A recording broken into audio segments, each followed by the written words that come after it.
Okay, I tried to do this. I don't know if this is clear or not. Laughing because I think I don't like to be like I don't like I've told people I don't want to be famous or anything like that. So I don't like to be flashy or anything because I know some people they get on these sites and they want to show off and show how they look. That's not the kind of person I am. So it's not about me. It's more about, the things that I'm talking about. But I don't know if anybody saw the reaction that Dennis Rodman gave. Um, CNN, they did like an interview with Dennis Rodman after the historic summit event between Trump and Kim Jong Un. And so I just thought it was pretty intriguing. It kind of, I'll be honest, it just seemed kind of a little bit corny. My thoughts about the whole thing, all we can do is just really wait and see what happens. What I do know, I kind of read a little bit about the history between the US and North Korea, and there's been a lot of problems in the past. There's been some things that were promised similar to what is being promised now. There's been talks before. Jimmy Carter also met with a North Korea leader in the past, and there were other people who had tried to have talks, and not even it didn't even take months, and it didn't work out. So I just think it's just a matter of time and waiting to see what happens. There's really nothing that really anybody can do about it except just wait and see. It's a wait and see game. But what I think is amazing is like here you got Dennis Rodman, and his past is kind of like a checkerboard as well. All three of them, actually, Trump and then, this North Korean leader, in terms of some of the things that if you really like start reading back in the past of these individuals. So all you can do is just really wait. It is risky. That's all I could say about it. But I thought the reaction of Dennis Rodman was like really corny. But anyway, I'm going to try to see if I can play without making a mistake here.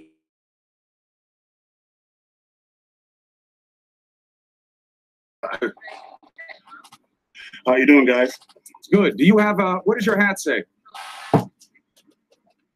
What's my hat say? Oh, good. Now I can see it. So you have a great again. All right. You got it right there? You got it? I got it. Thank you. So you made your way to Singapore. How important is this to you? You talked a lot about the prospects for peace when we spoke several years ago. Did you think this moment would ever come? Well, in my heart, to go there. And once I went to North Korea, I was didn't really understand what the old situation was as far as being over there. And when I first met Kim Jong-un, I was more like, I didn't know what to expect. I didn't know who he was. I didn't know what he represented. I didn't know if he was someone important, but I knew something was going on. But once I got familiar with the culture and the situation over there, I got really used to being there. I felt like I was at home. Now, you know both men. You've spent time with the North Korean leader. You've spent time with Donald Trump. How do you think the two men size up in terms of how they might get along? Well, I think the fact that Donald Trump would understand the fact that the people of North Korea have a heart, they have soul, charisma, and they love each other. And I think the fact that Kim Jong-un and his family understands that. I think that President Trump should understand the fact that the reason why the Marshal of North Korea respects Dennis Rodman is the fact that he trusts me. And I gave him something for his birthday. And I thought I couldn't pull this off. And I said to him the day before his birthday, I said, I'm going to give you a present. And he said, what is that? I said, I'm going to bring a basketball team, professional basketball team to you. He said, can you do that? I said, yes, I can. Even though I knew I couldn't do it, I said, if I fail now, it's going to be a problem. So basically, I got a lot of people together, I got popcorn here, help me out, my sponsor. Thanks to those guys. And it happened, and Kim Jong-un came to me and said, Dennis, you know what? This is the first time someone's ever kept their word to me in my country. And I looked at him, I always got emotional. I said, wait a minute, hold on. He said, what? Someone's never kept their word to you in your country? He said, yes, this is the first time someone's ever suggested that. And I came through, and I think that he really appreciated that, the fact that he's not normally hearing someone that's trustworthy. And I think that country is normally hearing people that's always lying, deceitful, and not trustworthy. And I think that if Trump goes in there with a great heart, with his heart on the table, and let Kim Jong-un see him, really emotional as far as like speaking to him. It ain't got to be about war. It ain't got to be about hatred or what happened in the future or in the past, or the past. I'm sorry, the past. We'll move on to the future. And I've told people about Kim Jong-un. He's all about the 21st century. He's trying to progress his country. And Donald Trump is going to do a great job in trying to reach out and make sure that our hands, Americans, our hands are always open, because as Americans, we have let so many people around the world join us to be happy in one country. That's the United States. And now we have really put Look at how ourselves the on guy line to reach out to North Korea. And they've been so gracious to me, my family, and the United States. So let's make this happen. If Trump can pull this off, more power to him. Dennis, did Kim reach out to you, or any of his people reach out to you? President's people, anybody reach out to you for insight into the other side? Well, you know what? I've talked to those guys the last 5 years. Which guys? And I talked to Kim Jong-un and an administration over there 5 years ago. And he asked me 5 years ago, we sat down for lunch. And he sat down and asked me, hey, Dennis, I would like to ask you three things. If you go back to tell the president of the United States these three things, and I would be willing to talk to him. And it's a true story. And I got my people here that was there that heard the conversation. He said things like, if they can move the ships back from South Korea, I would do what I have to do to listen. If you can move certain things or do certain things, I will listen. My ears will be open. And I tried to do that to Obama. And Obama didn't even give me the time of day. I asked him, I said, I have something to say from North Korea. He just brushed me off. But that didn't deter me. I still kept going back. I kept going back. I kept going back. I showed my loyalty and my trustworthy to this country. And I said to everybody, I said, the door will open. I remember you saying it. I remember you saying it. Let me ask you something. Does Kim understand English, Dennis? It's amazing. It's amazing. It's amazing. When I said those things, when I said those damn things, when I went back home, I got so many death threats. I got so many death threats when I was sitting there protecting everything. And I believed in North Korea. And when I went home, I couldn't even go home. I couldn't even go home. I had to hide out for 30 days. I couldn't even go home. But I kept my head The up high, announcer is who I'm looking at his reaction. I knew it. I was the only one. I never had no one to hear me. I didn't know one had to see me. But I took those bullets. I took all that. I took everything. Everyone came at me, and I'm still standing. And today is a great day for everybody. Singapore, Tokyo, China, everything. It's a great day. It is a great day. This is a historic day. I'm so happy. You were saying to me years ago that you thought this would happen.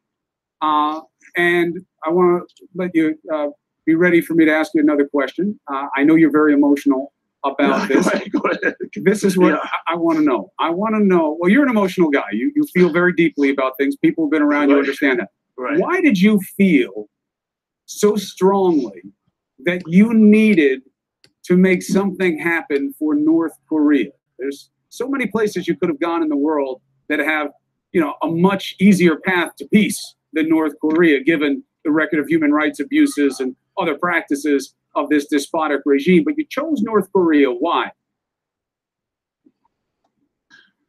Well, I feel like I said, I was very naive when I went over there. I didn't understand and expect all the things I was getting when I went over there. They said, do you realize what you was doing, Dennis, when you went over there? I said, no.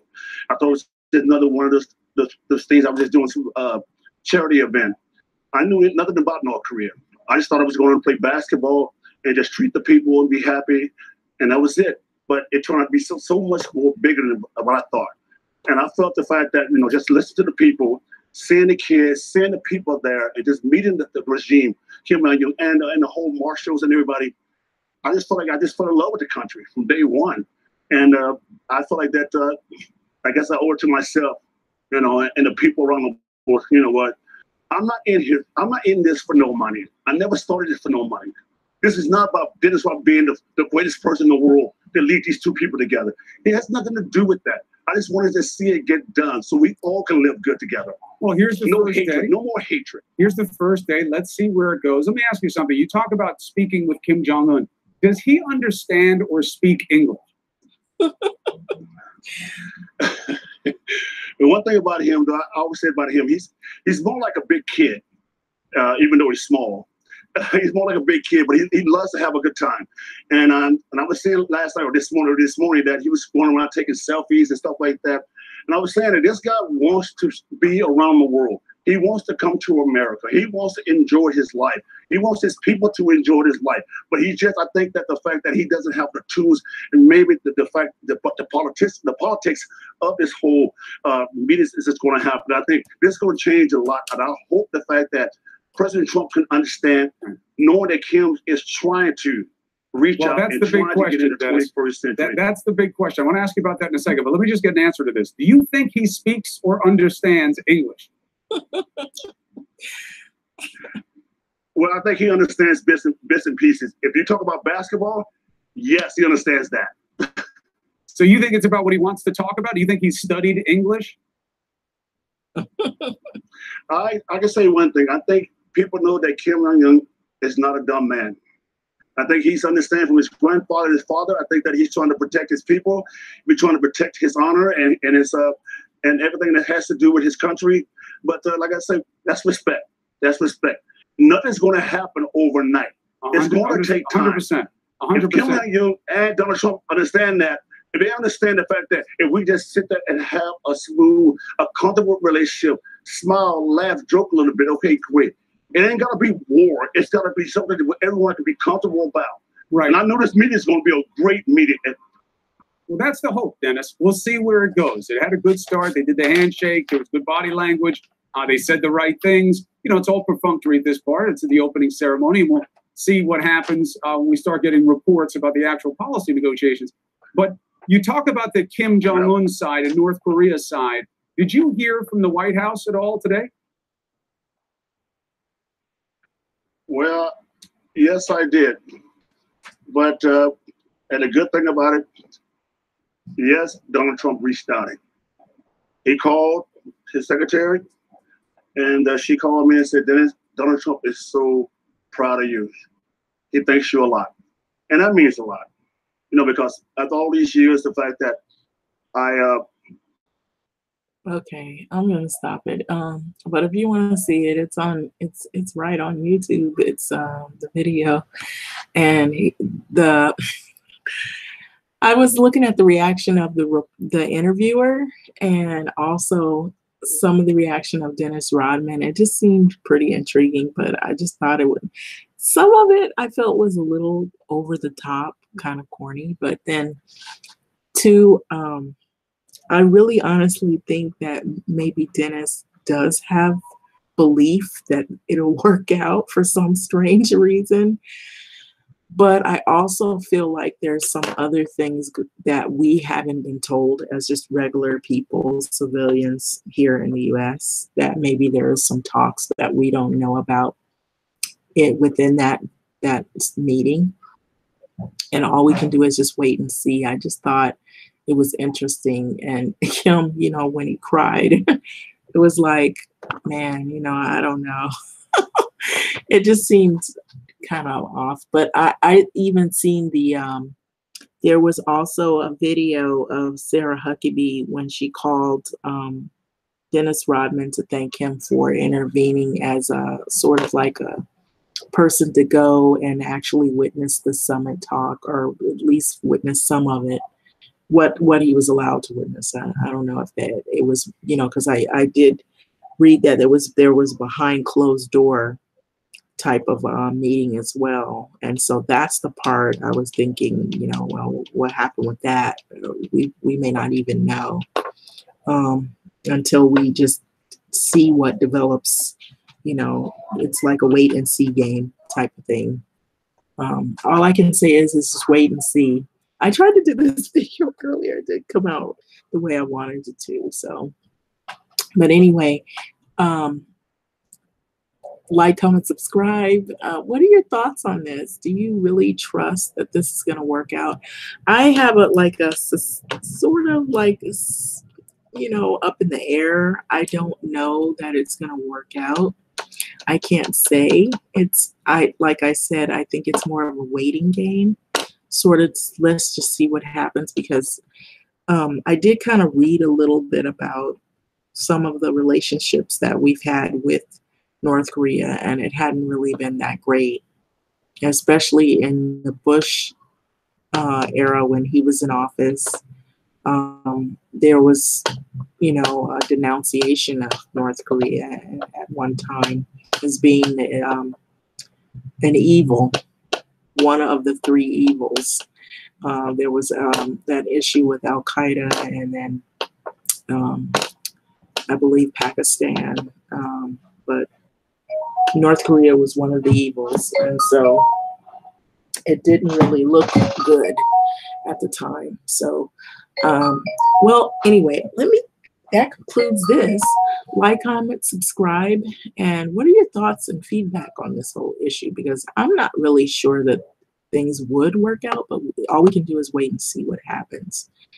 Some people think that it might be something that's staged, or they could cheat, because they've had a history of cheating, like not really, really living up to what it is that they claim that they're going to do. There was an incident before where they said that they were going to denuclearize, and it didn't really last that long. As I recall, it didn't last 2-3 months. So it's a waiting game.